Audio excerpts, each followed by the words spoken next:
Hello po sa mga Virgo sign. Kumusta po kayo mga dude? Ayos lang po ba kayo dyan? Sa mga Virgo sign, maraming salamat po sa mga bago, bumabalik at mga cross watchers. Divine Universe, pahingi po kami ng mensahe next 48 hours. Ano po dapat malaman ng mga Virgo sign?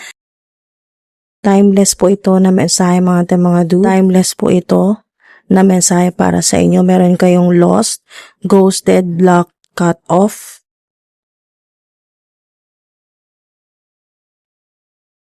Meron gossip. Next 48 hours. Para sa mga Virgo, anong timeless na mensahe? Crickets, silence, non-action.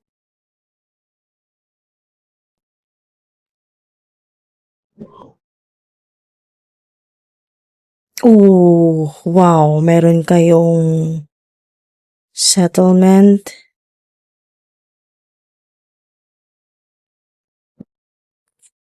Meron kayong family. Yan, tumalo na yan. Family, negotiator, bargaining, begging. Okay. So, kuha ko na agad yung mensahe sa inyo. Nanahimik ka ngayon. Okay, mga dude, kuha ko na agad yung mensahe sa inyo. Timeless na mensahe sa inyo. Maaring kasalukuyan po ay nananahimik ka. Okay, tahimik ka. Wala kang action, wala kang reaction. Tahimik ka. Kasi hindi tumitigil itong mga itong mga copycats, inggit, jealous, envious energy, itong mga gossipers. Okay? Itong nagdadala sa'yo ng drama, ng toxicity. Okay? Nagdadala sa'yo ng drama, ng negativity. Okay? Negative energy. Dahil nandyan yung inggit. Yun talaga yung pinagmumulan eh. Inggit, selos. Sa pera po, maaring may mga tao na pinakiusapan mo na tulungan ka sa pera. Kasi umabot ka na sa punto na ayaw mo man, pero parang wala kang parang kahit ayaw mo, parang dinadala ka sa ganong sitwasyon na kailangan mong magmakaawa, begging or bargaining. Parang nakikita ko na parang kailangan mong i-adjust, ibaba yung value mo kahit alam mo na mataas ang value mo. Okay? Value mo sa trabaho, sa kung ano yung skills mo, yung knowledge mo. Parang kailangan mong ibaba yung value mo na ito lang yung price mo para kahit paano ay makasurvive sa pera.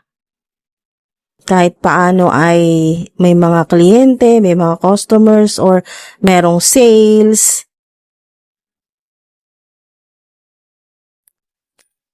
Pero itong mga tao na to, itong mga nilapitan mo, hiningan mo ng tulong sa pera o ng suporta,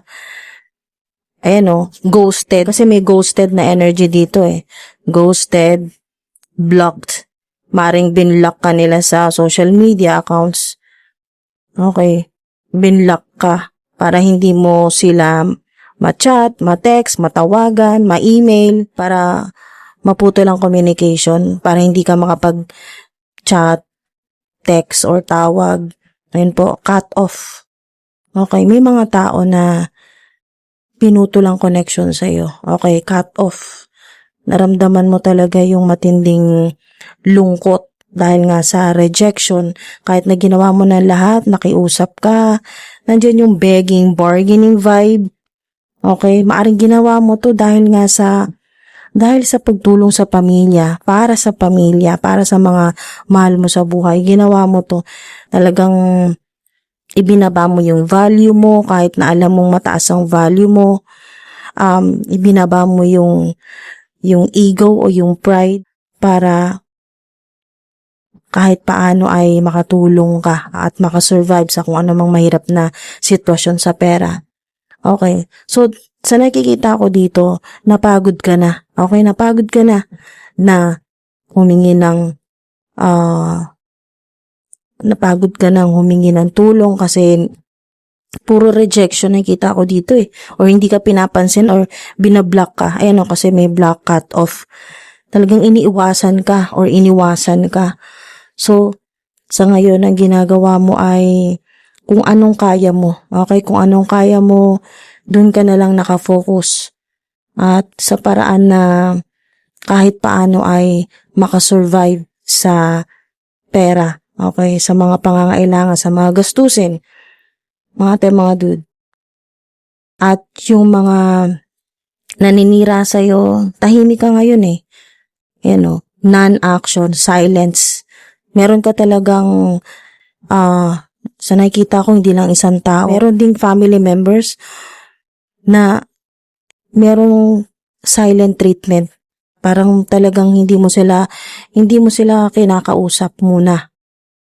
Okay, umiiwas ka makipag-usap muna. Or kung meron ka mga naririnig na mga hindi maganda tungkol sa'yo, hindi ka nagre-react. Tahimik ka lang talaga. Pero meron kayong settlement dito. Celebration to. Malaking celebration to. Malaking panalo to. Nakikita ko dito yung may malaking movement sa pera mo. Sa finances. Malaking movement yan mga dude. Okay, mga dude, tinan nyo to. Whatever you do, the results will be lasting. Ayan o. Agreement. Oh, ito na yung big movement sa pera. Malaking decision mo to. Wow, may malaking offer. May malaking offer. Nakita ko dito may kontrata, may pipirmahan ka. Or meron kang malaking deal na talagang mapapanalo mo. O proposal na mapapasayo talaga. Wow, whatever. Wow, mga dude. Whatever you do, the results will be lasting. Napakalaki nito. Wait, 'di ba? Wait, hintayin mo lang. Okay, pag dumating ito mga dude, etong kung ano man tong malaking offer na to, malaking movement to sa pera, malaking pagbabago to sa buhay mo. Mga dude, malaking pagbabago sa buhay mo. Next 48 hours, hintayin mo lang. At pag dumating yan, give it all you've got. Okay? Give it all you've got. Ooh. Oo, diba? Ayan o, may payo pa sa'yo na proceed at a more relaxed pace. Oo, diba? Ang ganda. Proceed at a more relaxed pace. Wow, napakaganda ng mensahe sa inyo. Angel numbers, lucky numbers. Meron kayong 18, 2, 20, 14, 8, 10, 12, 15, 5, 16, at 4, 9. Yan po, mga dude. Maring significant po sa inyo yung mga numbers na yan. Pahingi po kami ng 3 mensahe. 1, 2, 3. O, diba? Grabe itong pinagdaanan po ninyo or hanggang ngayon pinagdaraanan po ninyo to 10 of Swords. Grabe talaga, saktong-sakto talaga to dito sa gossip na card. May mga toxic talaga na tao sa buhay mo. Ayan speaking many words at ang many words, speaking many words, pero itong mga words nga na to ay talagang masakit. Okay? Masakit, matalim.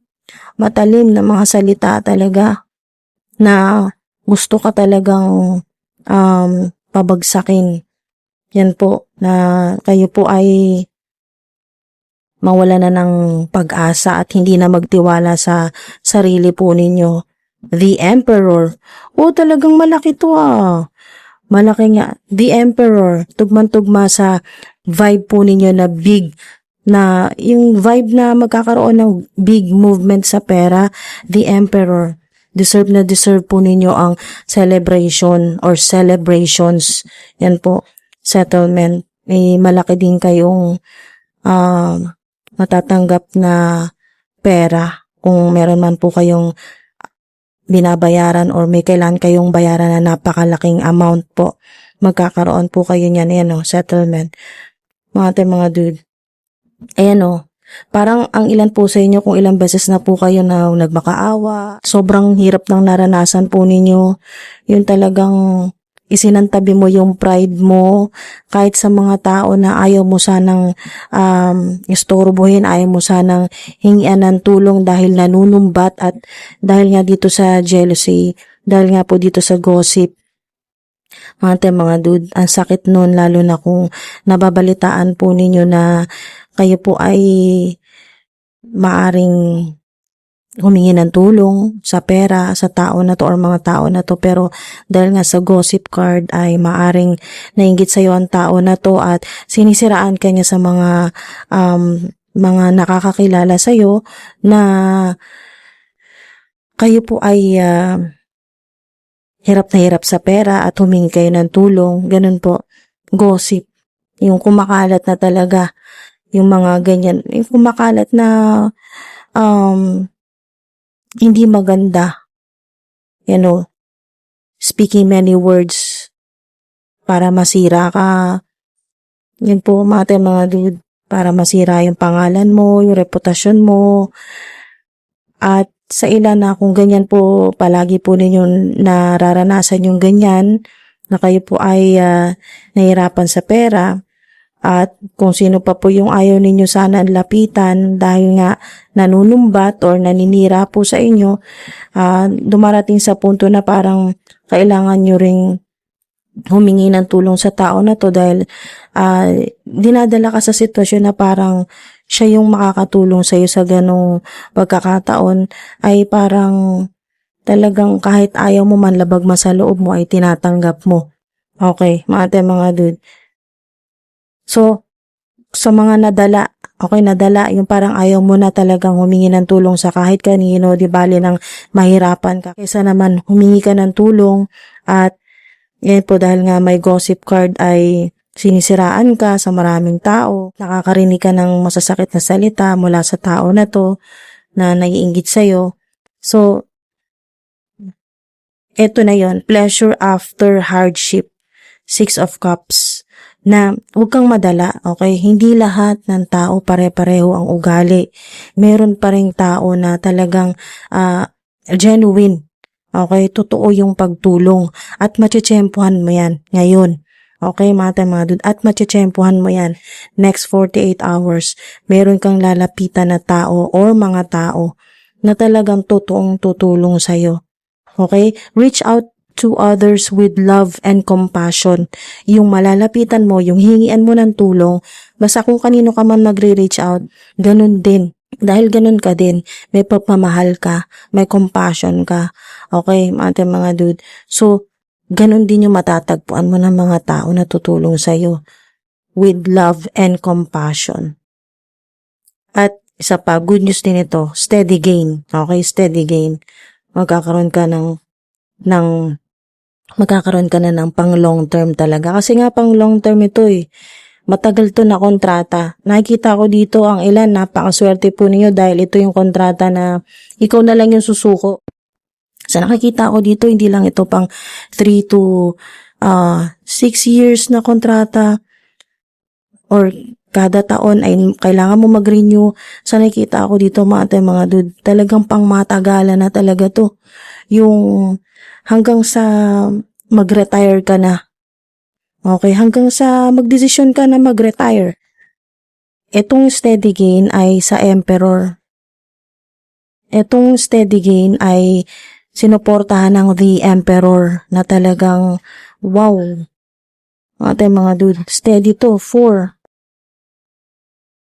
Dito po sa The Emperor ay talagang bibigyan ka ng Divine Universe ng malaking pagkakataon na patunayan ang sarili mo dahil may ambisyon ka eh. Talagang pinapakita dito na maging confident ka lang sa sarili mo, sa ginagawa mo, sa skills mo, o ano man po ito na, kung ano man po itong kakayahan po ninyo. Ay no, mga dude, magkakaroon ka ng steady gain. Wow. Kayo po, dito po sa energy ng The Emperor, kayo po yung builder. Hindi po kayo ang follower.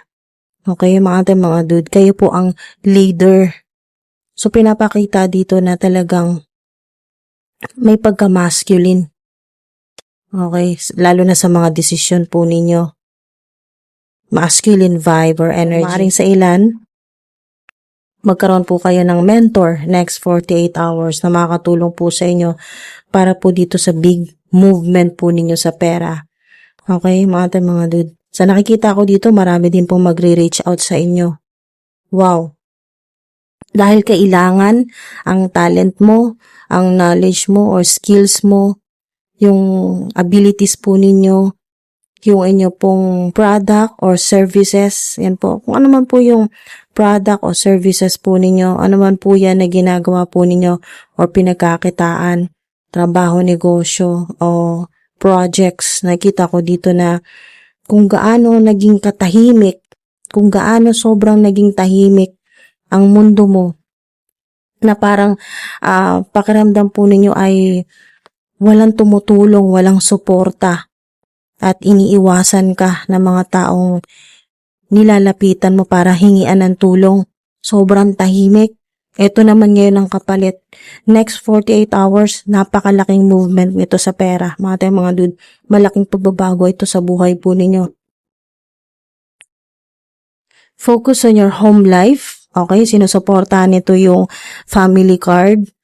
Talagang lahat ng ginagawa mo, 'di ba? Kaya nga lahat ng sakripisyo mo babalik uli sa family po ninyo, sa home life po ninyo. Kaya nga mga dude, naranasan mo na, dumating ka na sa punto na humingi ka ng tulong kahit sa mga tao na ayaw mo dapat lapitan. Okay, mga dude, binaba mo yung pride mo dahil nga ang inuuna mo ay ang mga mahal mo sa buhay, ang pamilya mo. Mas gugustuhin mo ikaw na lang yung mahirapan, ikaw yung magsakripisyo, ikaw yung mapahiya. Basta po, alam mong okay ang family mo, matulungan mo. Yan po, focus on your home life. Mensahe po para sa mga Virgo sign. Yes. O diba? Confirmation po ito na next 48 hours, may big movement sa pera po ninyo. Yan po mga dude, malaking pagbabago ito sa buhay po ninyo.